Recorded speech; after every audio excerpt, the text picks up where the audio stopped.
일부 농민단체들은 농업인의 날을 계기로 정부를 규탄하는 기자회견을 열고 농해수위 소속 국회의원들을 직무유기로 고발하겠다고 밝혔습니다.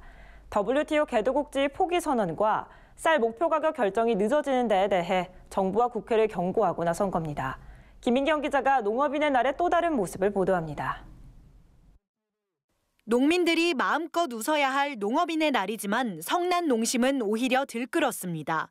5개 농민단체로 구성된 농민의 길은 11일 청와대 분수대 앞에서 특별 기자회견을 열고 정부의 농업정책을 규탄했습니다. 정부가 WTO 개발도상국 지위 포기를 선언한 데 대해 농업인의 날을 맞아 다시 한번 날선 비판에 나선 겁니다.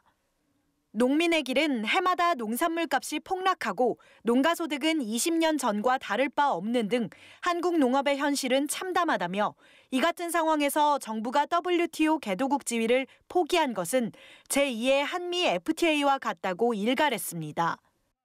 미국은 한국에 대해 농산물 추가 개방 압력을 가할 것이며 대상은 미국산 쇠고기와 쌀 및 주요 곡물류가 될 것이다.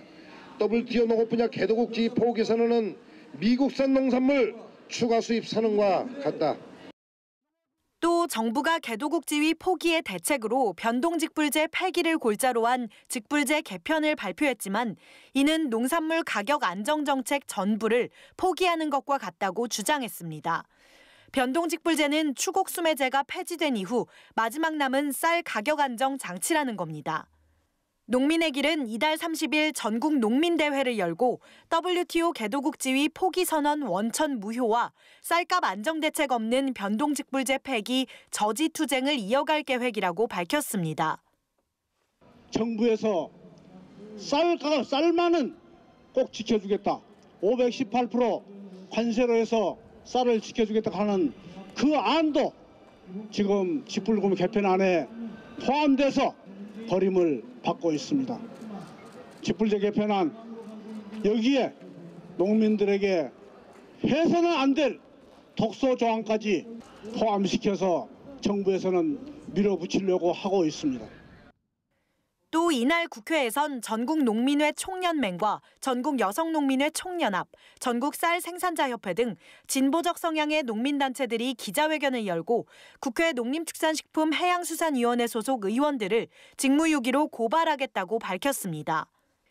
이들은 2018에서 2022년산 쌀 목표 가격이 결정되지 않아 농민들이 아직까지 2018년산 쌀 변동직불금을 지급받지 못해 막대한 피해를 보고 있다고 주장했습니다. 원래대로라면 2018에서 2022년산 쌀 목표 가격이 지난해 결정됐어야 하지만 여야 의원들이 접점을 찾지 못하면서 아직 목표 가격이 결정되지 않은 상황. 농민단체 지도부는 목표 가격은 5년마다 국회의 동의 절차를 거치게 돼 있는데 이를 성실히 이행하지 않은 의원들을 고발하는 건 농민들의 당연한 권리라고 설명했습니다. 전농 관계자는 공동 고발인 모집운동에 10,000명 이상의 농민과 국민이 참여할 예정이라며 조만간 검찰에 고발장을 접수할 계획이라고 밝혔습니다. 한 해 농사를 마무리 짓고 이날만큼은 마음 편히 쉬어가자는 농업인의 날에도 정부와 국회를 상대로 목소리를 높인 농민들. 개도국 지위 포기 선언에 따른 추가 대책이 나오고 쌀 목표 가격이 결정될 때까지 농민들의 얼굴에선 한동안 웃음을 찾기 어려울 전망입니다.